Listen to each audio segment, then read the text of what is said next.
নমস্কার বন্ধুরা, কৃষি খামারের পক্ষ থেকে আপনাদেরকে অভিনন্দন জানাই।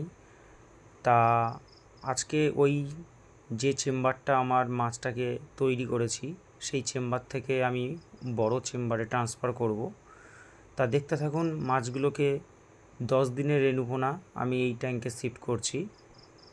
তা দেখুন কত মাছ, এই যে এইটার মধ্যে আমি জল প্রস্তুত করে রেণুটাকে ছাড়ছি।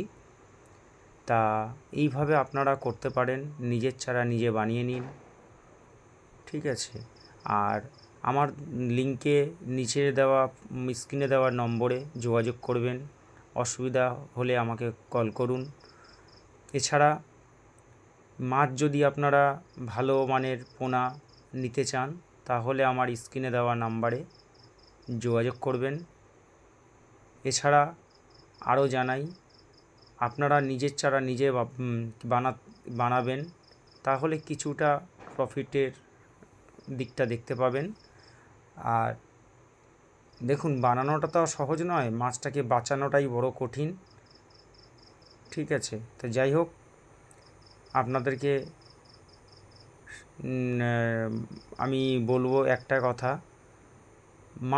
মাছের চারা কিনতে গেলে সবসময় দেখে নেবেন। আমি প্রথম ভিডিও ছাড়া থেকেই শেষ পর্যন্ত বলি, মা মাছগুলোর চেহারা দেখবেন, তারপরে মাছ কিনবেন। কারণ মা মাছের চেহারা যদি ভালো না হয় তাহলে মাছের চারা আপনি কিনে ঠকবেন। দেখবেন প্রত্যেক ভাইরা আমাকে কল করে, এবং আমি প্রথমত অনেক ঠকেছি, তার জন্য আপনাদেরকে সতর্ক করছি। ধন্যবাদ, ভালো থাকবেন।